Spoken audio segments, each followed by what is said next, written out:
We're in the midst of a huge transformation where peers, communities, and workplaces are all really melding into one.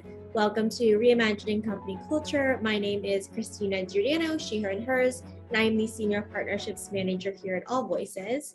Today, I am super excited to welcome our next guest onto the interview series, Danielle Colanto. She is the Director of Global Talent Acquisition at Yotpo. Danielle, thank you so much for being here. If you want to share a little bit about yourself for our listeners, including your pronouns, and when you were younger, do you remember how exactly you answered the question, what do you want to be when you grow up? Sure. Thanks so much for having me. So, Danielle Colanto, working for a global organization in Yotpo, but based in New York City, where there's a team of 5 of us that support talent acquisition across US, UK, and Australia. So, about half of our organization. Pronouns are she and her. And when I was younger, I was completely in love with Legos. And so I was convinced I would be an architect. And I even spent my first year at uni in architecture school. And then I changed my mind. And here I am, a couple of years later.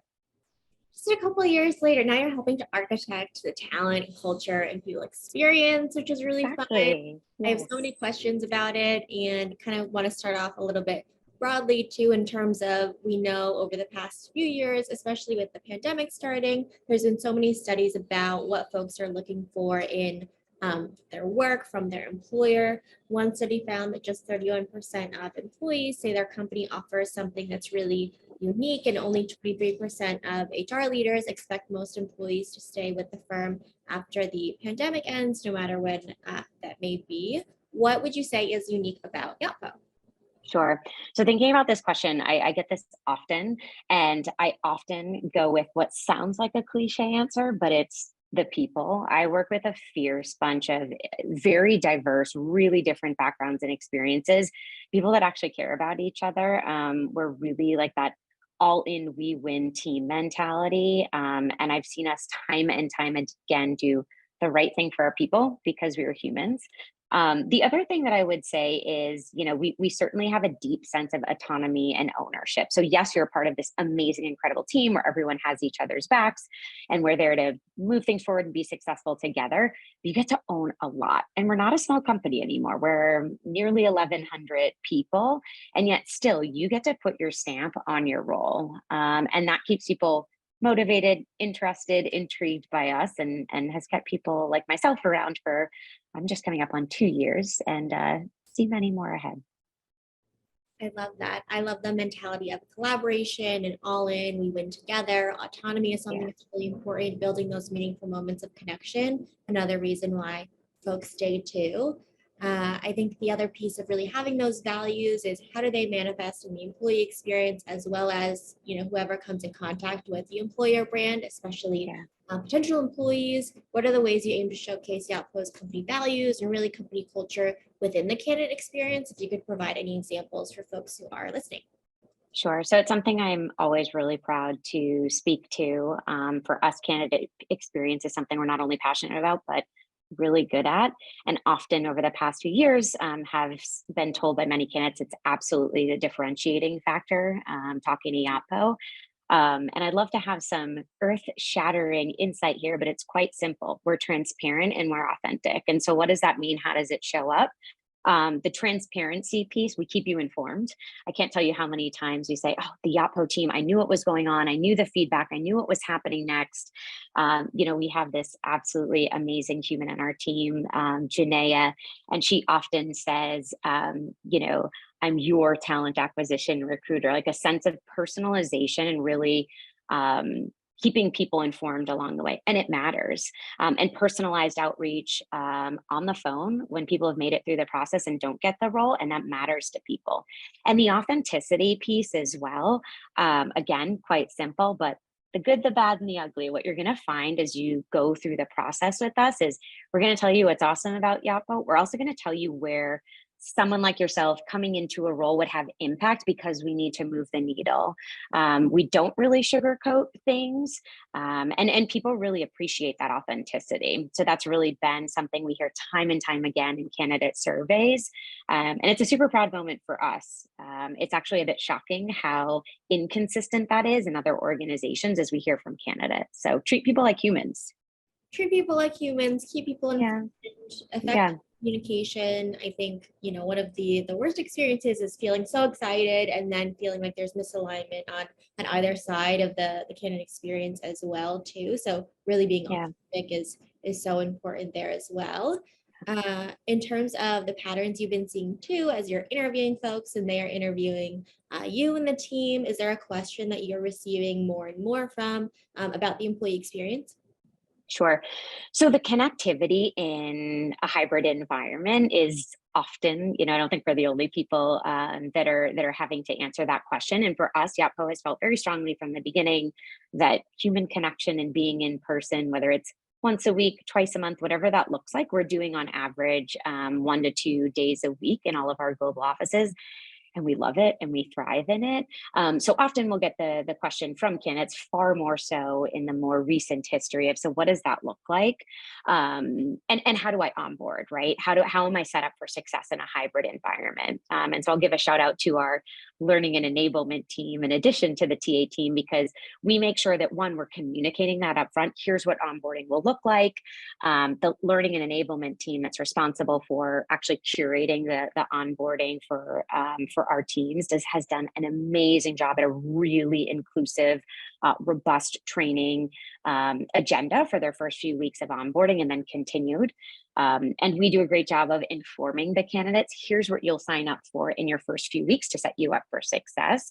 And we walk them through, what we do for fun events as an organization, how we stay connected. So yes, it's being in the office, but we are a globally distributed organization. So we talk about making sure that in the morning we're starting our days with Tel Aviv, and that way we give time to each other in different time zones, but we're still respectful of work-life balance.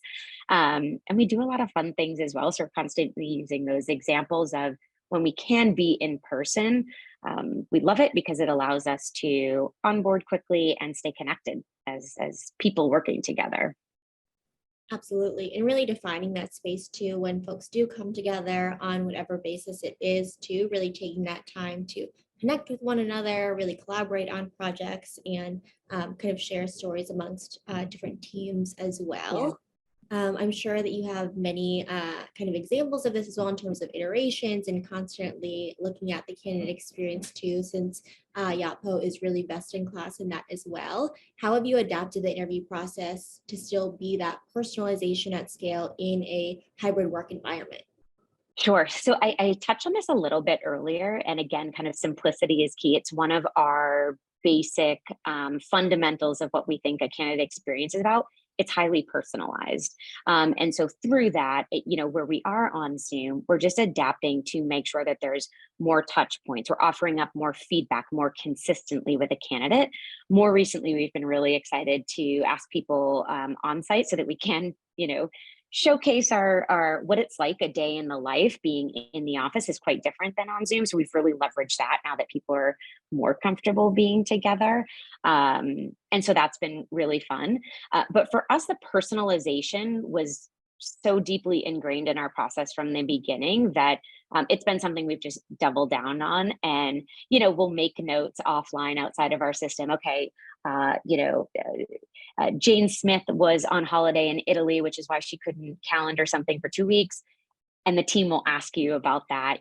How was the weekend, or how was that trip? I have a great recommendation for you. We have this really funny, couple of funny stories of people going on holiday, and we have a bunch of foodies and well-traveled individuals on the TA team, and they give recommendations, and that matters to people. Again, that personalization, just being human, was something we were doing quite well, and we've just really doubled down on it in a hybrid environment. Yeah, absolutely. It definitely matters to people, and people take note of that too, especially that authenticity Yeah. piece as well. What's important to folks too, and just connecting and sharing those recommendations as well. We also know part of the hiring process and the candidate experience is who you meet with and the team members too. Can you tell me a little bit about how you coach hiring managers, especially and Yotpo team members, to really interview using those competencies and kind of values that we've discussed earlier as well? Sure. So competency-based interviewing is incredibly important to us to eliminate bias, create equitable experiences for everyone, and to be able to evaluate equitably. So consistency is key here. So we have consistent touch points along our process. So for example, when managers first join, hiring managers, they go through a hiring 101 manager edition. How we hire is Yotpo, some of the fundamentals, some of the foundations, which are inclusive of why it matters to build competencies, competency-based interviewing, and why equitable interviewing is important. The other thing that we do is we do competency-based trainings. So again, a partnership we have with the HR and L&E teams, learning and enablement teams, where we coach through what the competencies are in each of the different roles and scopes of business departments, so that it actually makes sense. Competencies aren't just this thing that we talk about. They're real, they're tangible, and we understand what that looks like for each department. During role kickoff, so probably stating the obvious, but it's a touch point for us where we refresh, we ground people in what it means in our what competencies are, who's asking what during the process, to ensure that it's incredibly structured.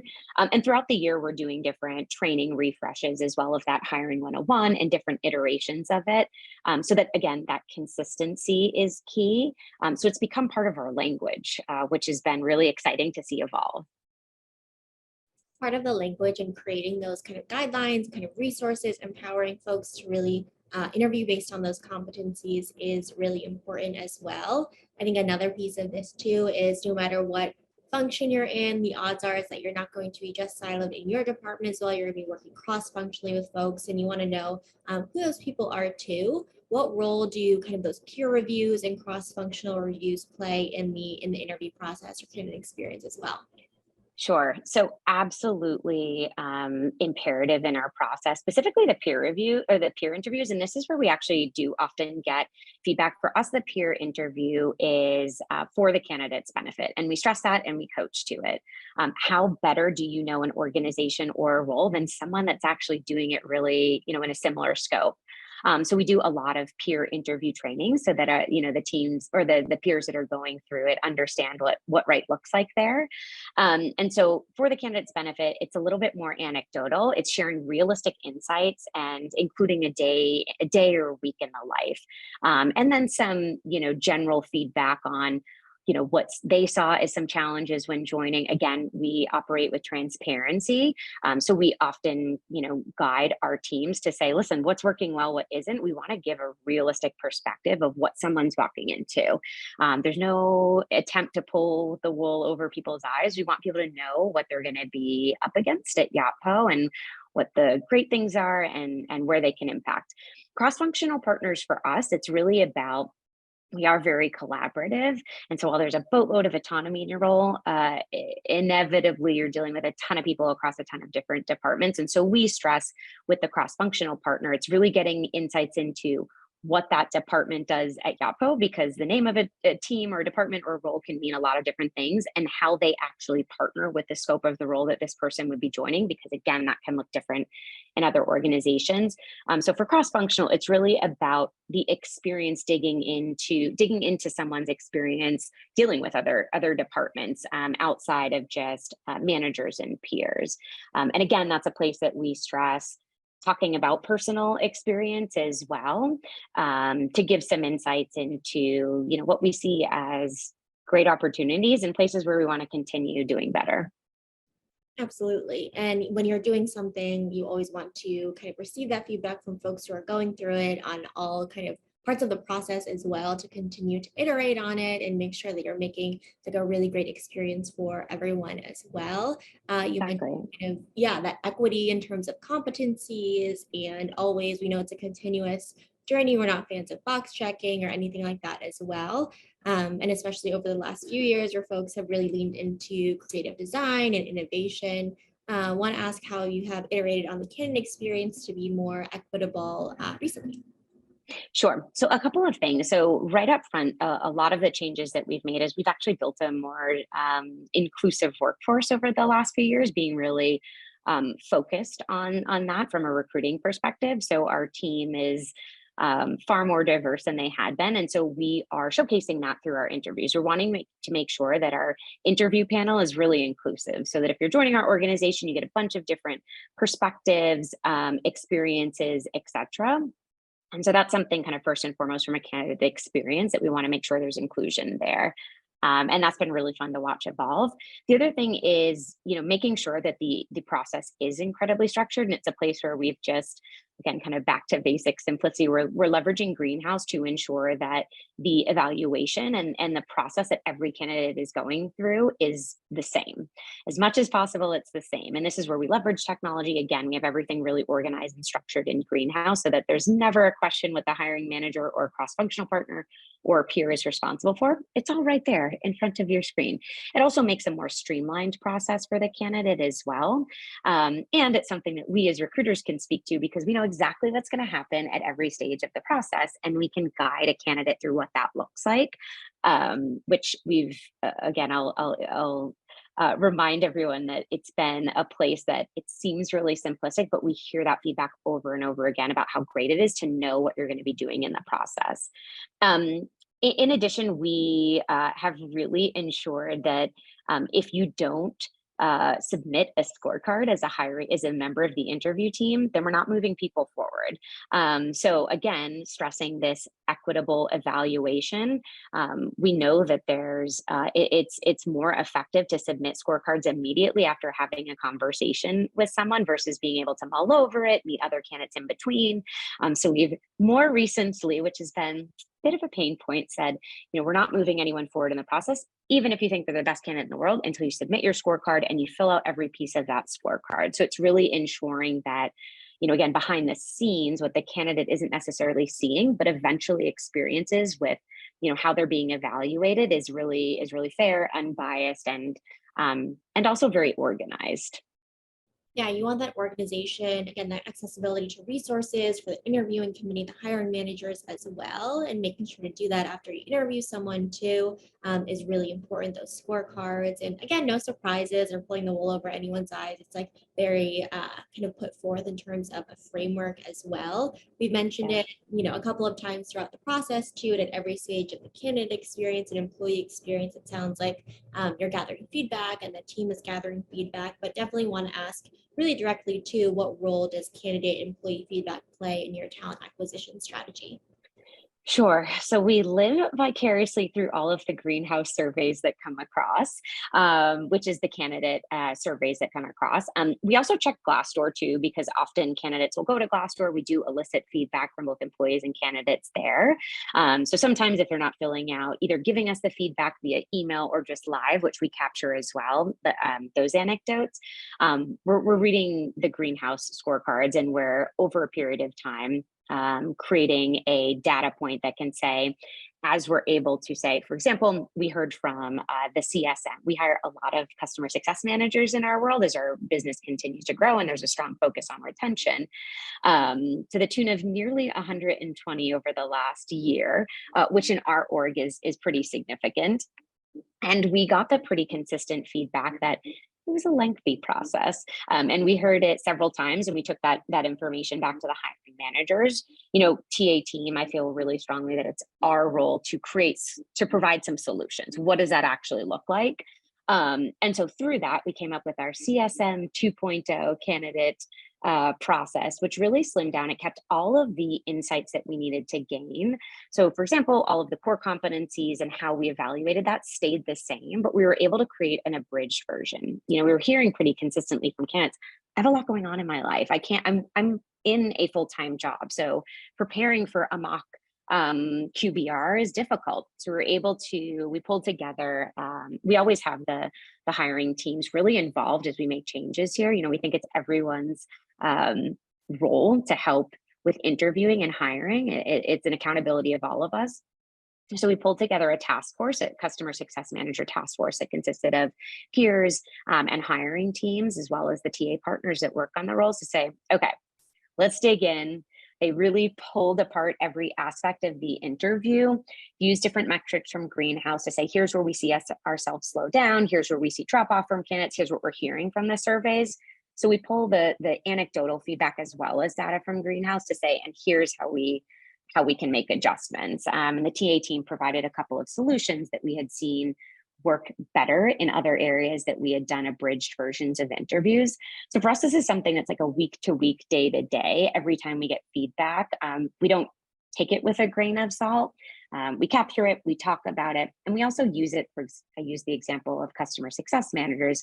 So how is that feedback implementable in some of our other roles? Sales development reps, how can we apply what we had learned there into other roles that's scalable and repeatable elsewhere in the org? So we often stress how important feedback is because we live by it all the time, to continue iterating and making our practices 10% better. We're always talking about 10% better. How do we move that needle? I think that's a really good specific and a really good efficient example as well of just like bringing everybody's ideas to the table, taking this feedback, saying, okay, how can we operationalize this and make this a great experience for everyone too, in terms of the organization and also candidates that are coming in. I know I asked a lot of questions about the team and what you're doing at Yotpo. I want to ask kind of more broadly too, so not necessarily internally at the organization. From your perspective and experience in the field, are there any kind of common mistakes you're seeing companies making in their candidate experience and hiring process? And if so, what are they? It sounds like one of them is not keeping things simplistic and not listing employee feedback. But what are the other things? Yeah. So it's something I mentioned earlier is the just not having personalized approach to the candidate. The candidate is a human, and again, it's been a differentiating factor for us time and time again. This aha moment of having candidates tell us how refreshing it was to partner with us, to hear from us, because other companies would ghost them. So what is a common mistake? Ghosting candidates. We think that candidates are humans and we want to treat them with the utmost respect. In addition to that, long term, these are brand ambassadors of Yotpo. So everyone that comes in contact with us, we are making sure they have the best darn experience, not just because they're a human and they deserve that. The longer term implications are there's many times where we circle back to candidates. It's one of the many reasons we're adamant about scorecards. It's let's remember this person so that we can circle back. We have a really great way of going back to our pipeline. And inevitably, when someone's had a great experience, they get back to you. And we've had many referrals from candidates, whether they have or have not gotten the job. So don't ghost candidates. It's terrible. And especially in times of turmoil, we're starting to see a lot of layoffs right now. New roles aren't just nice to have for people. These are really important to their day-to-day financials to get a new role if they've been laid off or been impacted by a downturn in the economy. So operate with a high level of empathy. It matters. It might be more time and energy from your team, but it really, truly matters. It does matter, and people are humans. Working and having a job is part of someone's day-to-day life. We can't underscore that enough. And working towards empathy, effective communication is really important to remember. Danielle, is there anything that I didn't directly ask that you want to share with folks who are listening, or anything else that you would like to underscore? I want to pass the mic back to you before we wrap up our conversation. Sure, thanks. I think it's super important to state that everyone owns the hiring process and the candidate experience. And it's something we've been really fortunate to have that rapport amongst our teams at Yotpo. And so, yes, we're the experts and we're providing solutions and we're guiding the process and we're going to give feedback. But we have a ton of team members, peers, cross-functional partners, hiring managers, executives that are really invested in it. And so it's everyone's role to help be this group of brand ambassadors for Yotpo. It's not just the 5 people on our team on the ground in New York. So that's important. It truly is everybody's responsibility. Danielle, thank you so much for being on Reimagining Company Culture this afternoon. Thank you. Of course, and as a reminder for folks who are listening, at AllVoices, we really believe in employees and employers being seen, heard, and understood, and know it's a requirement for the business to really succeed overall. Have a great rest of your day, everyone.